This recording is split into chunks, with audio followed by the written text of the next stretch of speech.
Hello everyone, welcome back to our channel Arunodayam biology. 15 days revision ప్లాన్లో first day ఈరోజు ఏం చదవాలి? మనం ఎక్స్పెరిమెంటల్ క్వశ్చన్స్ చదవాలి. మనకి 8 మార్క్స్లో వస్తే 1+1 అంటే ఇంటర్నల్ చాయిస్లో వస్తాయి. అంటే 2 క్వశ్చన్స్ ఇస్తాడు experimental questions.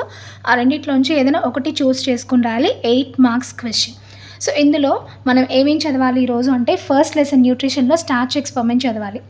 So experimental questions యూజువల్గా మనకి ఏమేమి రాయాలి అంటే ఫస్ట్ ఎయిమ్ రాయాలి, next operators required, next procedure, next observation, next result, last precautions ఉంటే ప్రికాషన్స్ రాయాలి. సో ఈ 6 టాపిక్స్ని డీల్ చేయాల్సి వస్తుంది. మనం ఏమేం చేయాలి ఎక్స్పెరిమెంటల్ క్వశ్చన్స్లో? First aim, operators required, procedure, observation, result and precautions రాయాలి. ఒకవేళ మీకు ఆ క్వశ్చన్ గురించి ఏం తెలియకపోయినా ఈ సైడ్ హెడ్డింగ్స్ పెట్టి డయాగ్రామ్ వేసినా సరే మీకు గ్యారంటీగా 2.5 మార్క్స్ వస్తాయి. ఓకే, సో ఫస్ట్ ఎయిమ్ వచ్చేసరికి ఏం చేయాలి? ఏ ఎక్స్పెరిమెంట్కైనా టు ప్రూవ్ దట్ అని చెప్పి క్వశ్చన్లో ఆల్రెడీ ఇస్తాడు కదా, ఏం ప్రూవ్ చేయాలో అది రాసేస్తే సరిపోతుంది. టు ప్రూవ్ దట్ అని క్వశ్చన్లో ఇచ్చిన for example oxygen is release during photosynthesis అని, లేదా carbon dioxide is release during anaerobic respiration అని ఆల్రెడీ క్వశ్చన్లో మెన్షన్ చేస్తాడు కదా. సో అలా మనం టు ప్రూవ్ దట్ అని చెప్పి రాస్తే సరిపోతుంది ఎయిమ్లో. ఆపరేటర్స్ రిక్వైర్డ్ వచ్చేసరికి మనకు డయాగ్రామ్ గుర్తుంటుంది కదా, ఆ డయాగ్రామ్ని బట్టి మనం అందులో ఏమేమి ఆపరేటర్స్ యూస్ చేసామో రాస్తే సరిపోతుంది. ప్రొసీజర్ మీ ఓన్ వర్డ్స్లో రాసినా సరిపోతుంది. మీకు ఒకవేళ క్వశ్చన్ పర్ఫెక్ట్గా రాకపోతే, వస్తే మాత్రం యాజ్ ఇట్ ఈస్గా మనకి మెటీరియల్లో టెక్స్ట్ బుక్లో ఎలా ఉందో అలా సెంటెన్సెస్ రాస్తేనే బెటర్. నెక్స్ట్ అబ్జర్వేషన్ వచ్చేసరికి మనం అక్కడ ఏం అబ్జర్వ్ చేస్తామో రాయాలి. For example oxygen released experiment అనుకో, ఏం చేస్తాము? When we put candle near the splinter దగ్గర పెట్టగానే ఏమవుతుంది? It burns brightly. సో అలా అబ్జర్వేషన్ రాయాల్సి ఉంటుంది. రిజల్ట్ వచ్చేసరికి by this experiment we proved అని చెప్పి క్వశ్చన్లో ఏమి ఇచ్చాడో అది రాయాలి. అంటే by this experiment we proved that oxygen is release during photosynthesis అలా రాయాల్సి ఉంటుంది. ఎయిమ్ లాస్ట్ రిజల్ట్ వచ్చేసరికి మనకి కనెక్షన్ ఉంటుంది. ఎయిమ్లో టు ప్రూవ్ దట్ అని రాస్తాము, result by this experiment we proved అని రాస్తాం. ఓకే, నెక్స్ట్ లాస్ట్ ప్రికాషన్స్ కొన్నిటికి ఉంటాయి, కొన్నిటికి ఉండవు. ప్రికాషన్స్ ఉన్న వాటికి రాస్తే సరిపోతుంది. సో ఇలా సైడ్ హెడ్డింగ్స్తో నీట్గా ప్రజెంట్ చేసి డయాగ్రామ్ నీట్గా డ్రా చేసి పెడితే మనకి 8 మార్క్స్కి 8 వచ్చేస్తాయి. ఓకేనా? సో ఫస్ట్ న్యూట్రిషన్లో మనం ఏం చదవాలి? స్టార్చ్ ఎక్స్పెరిమెంట్ చదవాలి. ఓకే, సో ఈ క్వశ్చన్స్ అన్నీ కూడా నాకు ప్లేలిస్ట్లో ఒకసారి చెక్ చేయండి. లెసన్ వైజ్గా అన్నిటికీ ఎక్స్ప్లెనేషన్స్ నేను ఇచ్చాను. అండ్ అన్నిటికీ క్వశ్చన్స్ ఎలా అడుగుతాడు, ఒక్కోసారి వాడే డయాగ్రామ్ ఇచ్చేసి మనల్ని 4 క్వశ్చన్స్ అడుగుతాడు కదా, అలా అయినా ఇవ్వచ్చు. ఓకే, 4 మార్క్స్కి అయితే అలా ఇస్తాడు, 8 మార్క్స్కి మ్యాక్సిమం అలా ఇవ్వడు, ప్రొసెసర్ మొత్తం రాయమంటాడులే. సో ఏవైనా సరే మీరు నా ఛానల్లో ఆల్రెడీ వీటి ఎక్స్ప్లెనేషన్స్ ఉన్నాయి, ఒకసారి కావాలంటే చెక్ చేసుకోండి ప్లేలిస్ట్లు చూసుకొని. ఫస్ట్ లెసన్లో స్టార్చ్ ఎక్స్పెరిమెంట్ చదవాలి. To prove that starch is produce during photosynthesis అని. Next in the starch is present in the leaf అని. Moll's half leaf experiment to prove that carbon dioxide is necessary for photosynthesis. ఇది మనకి ఆంధ్రాలో ఇస్తున్నాను, తెలంగాణలో ఇవ్వడం లేదు. ఆంధ్రాలో మనకి 2018లో వచ్చింది question. Hydrilla experiment to prove that oxygen is release during photosynthesis. Black paper experiment sunlight is essential for photosynthesis. Next Priestley experiment. ఈ 4 మెయిన్, ఈ 4లో నుంచే వస్తాయి మ్యాక్సిమం. ఇవి దాటి ఏమైనా ఇవ్వాలి ఫస్ట్ లెసన్ నుంచి అంటే ప్రీజ్లీ ఎక్స్పెరిమెంట్ ఇవ్వచ్చు. Okay, importance of air in photosynthesis అని మనకు ఉంది కదా, ప్రీజ్లీ ఎక్స్పెరిమెంట్, బెల్జార్ ఎక్స్పెరిమెంట్. ఆ ఎక్స్పెరిమెంట్ గురించి అడగచ్చు. ఇది మనకి March 2006లో ఇచ్చాడు.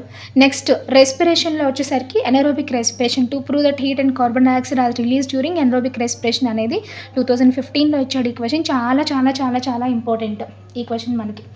ఓకే, చాలాసార్లు ఈ క్వశ్చన్ మనకి SCA ఎగ్జామ్స్లో కూడా తగులుతూ ఉంటుంది. Very very important. డయాగ్రామ్ అన్నీ నీట్గా డ్రా చేయండి, సైడ్ హెడ్డింగ్స్ అన్ని పర్ఫెక్ట్గా పెట్టండి.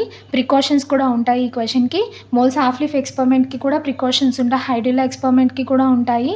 సో ఇవన్నీ కూడా మీరు మెన్షన్ చేయాల్సి ఉంటుంది. Okay, next combustion experiment. ఇది మనకి June 2016లో ఇచ్చాడు.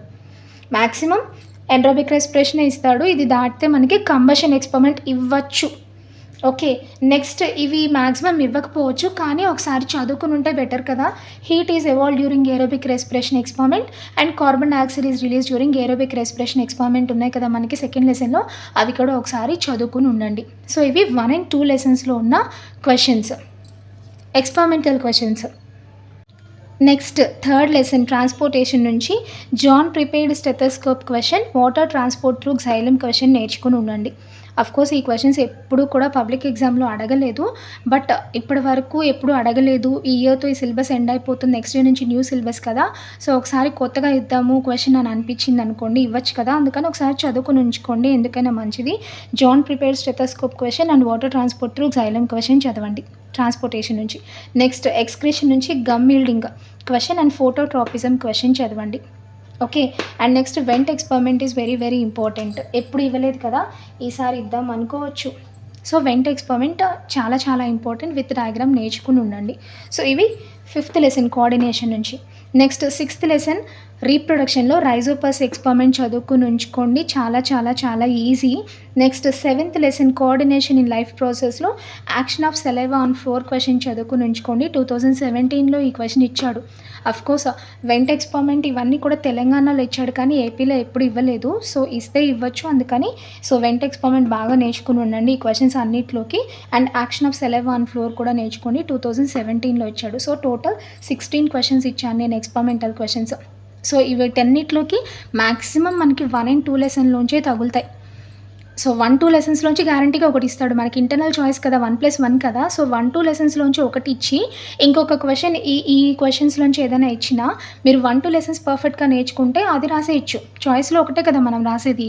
సో 1-2 లెసన్స్ అంటే ఇంతకుముందు నేను ఇచ్చాను కదా క్వశ్చన్స్, 9 క్వశ్చన్స్, అవి మాత్రం చాలా చాలా పర్ఫెక్ట్గా with diagrams, with side headings, ఎలాంటి మిస్టేక్స్ లేకుండా నేర్చుకుని ఉంటే డెఫినెట్గా 8 మార్క్స్ వచ్చేస్తాయి. ఇవి ఎడిషనల్గా నేర్చుకుని ఉంచుకోండి, అంతే, దట్స్ ఇట్. డే 1లో మీరు చదవాల్సిన క్వశ్చన్స్ ఇవి. సో స్టార్ట్ చేయండి, నేను ఆన్లైన్లోనే ఉంటాను, ఎలాంటి డౌట్స్ వచ్చినా సరే నన్ను అడగచ్చు, కమెంట్ సెక్షన్లో నేను క్లియర్ చేస్తాను. అండ్ అరుణోదయం క్రియేషన్స్ అని ఇన్స్టాగ్రామ్లో అకౌంట్ ఉంది, కావాలంటే అందులోకైనా మెసేజ్ పెట్టచ్చు, నేను మీ డౌట్స్ని ఆడియో మెసేజ్ ద్వారా క్లియర్ చేస్తాను. ఓకేనా, all the best for your revision. Start చేయండి. ఈ వీడియో కనుక మీకు యూస్ఫుల్గా అనిపిస్తే లైక్ చేయండి, లైక్ చేస్తే నాకు అర్థమవుతుంది మీకు యూస్ఫుల్ అని, మీకు తెలిసిన ఫ్రెండ్స్కి షేర్ చేయండి. And all the best for your revision. Thank you so much for watching. జై హింద్.